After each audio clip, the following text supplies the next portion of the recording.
Hi readers, Chris here, and today I'm going to be reviewing a very special book called Hybrid Magic by Cristy Bowlin. Now I only had an e-copy of this book, so I don't have a physical one to show, but before I jump in, I do have a little bit of a special relationship with this book that I wanted to share with you. In case you don't know me, my name is Chris. I do weekly book reviews, book box unboxing videos, and all sorts of bookish stuff. If you're not already, please subscribe to my channel for all your bookish content.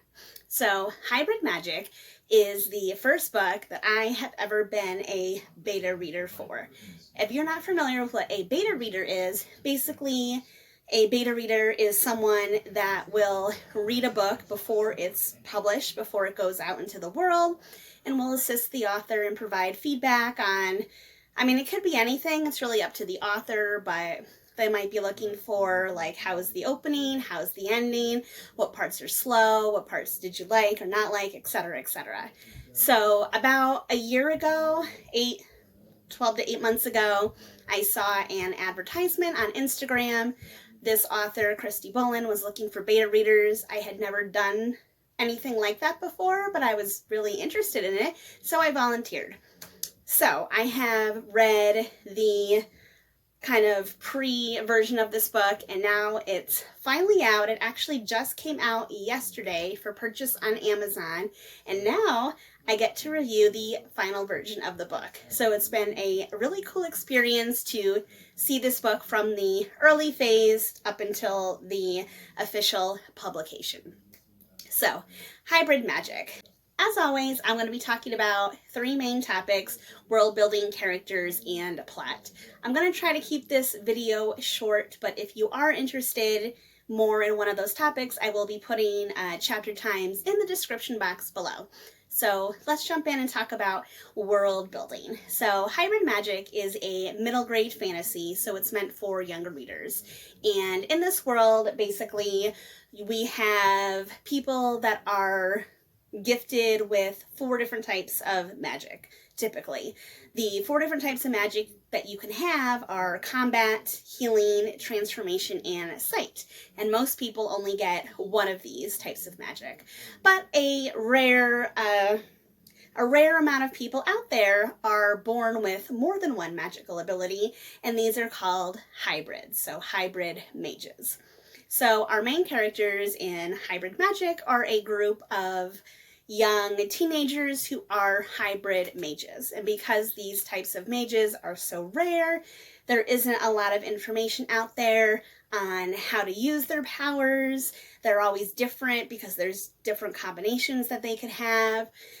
Some people don't really like them. They think they're unnatural, maybe even dangerous. So there's actually a group of villains called the defenders of the true four types of magic, that are kind of trying to hunt down these hybrid mages and basically kill them. So I think the whole setup of the 4 different types of magic is interesting, especially considering that this book is for younger readers. I think, 1, 2, 3, 4 is simple and easy enough that any reader of any age can pick up on that. So I think that was a really, really smart choice. And then we have our hybrid mages. We'll talk about them a little bit more in the characters. The other thing, as far as world building goes, is that there's 2 kind of main countries here that in the past had a big war, but now they've kind of come together as a commonwealth. From what I understand, this book takes place in the same world as some of Cristy Bowlin's another book that she wrote, but this one stands on its own. Like, you don't have to have read the other book to understand what's going on here. So that's just a little bit of the setup. So now let's move on to the characters. So we have 3 main hybrid mages, 3 main kids in this book. First we have Aaron. Now Aaron is kind of famous in this world. He's almost like a Harry Potter type character, where he did something really spectacular when he was young, and now his name is kind of infamous for what he did when he was younger. I'm trying not to give away spoilers here. But he, like the other ones, doesn't really know a lot about how to use his hybrid powers, and his family, even though they are well off, they have a lot of money, they're having trouble finding him a tutor that can really help him. And his powers, again, he doesn't really understand how they work, and he doesn't really want to even use them. And then we have Alara. She is a young girl. She, again, her parents died when she was young, so she's been raised by her aunt and uncle and a whole slew of children. Now, her abilities allow her to, like, turn into, like, a wood nymph, basically. She helps plants grow. She has a lot of, like, earthy type powers. She's also very inquisitive, so she's the one that likes to talk a lot, asks a lot of the questions, and does a lot of those type of things and kind of serves that purpose in the story. And then we have Theo, another boy. He's kind of a little bit older, and Theo has an interesting story. So his father was originally married to someone else, and they had a son together named Tristan. Now, his first wife died, and then he met Theo's mother, so now he has Theo. And then he has Tristan from a previous marriage. So Theo and Tristan are stepbrothers, and they do not get along very well, especially because Theo has these hybrid powers and Tristan does not have any powers.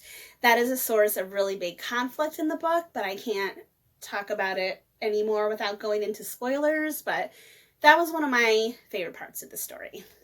So now I'll get into a little bit of the plot. So again, the plot is very simple. We have our three main characters, and they end up meeting this older gentleman. His name is Bennett, and he kind of takes over the teacher, older mentor type role, where he helps these hybrid mages. He has this really cool tree house. You can see it on the cover of the book here, but they kind of live in the forest in this tree house, and he tries to help all the kids, train them and teach them about how to use their powers.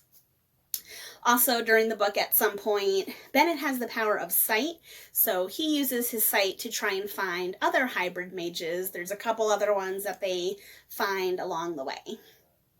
Now, all while this is going on, like I mentioned at the beginning, there is this group of villains, the Defenders. They call themselves the Defenders of the True Four, who are kind of trying to hunt them down and kill them.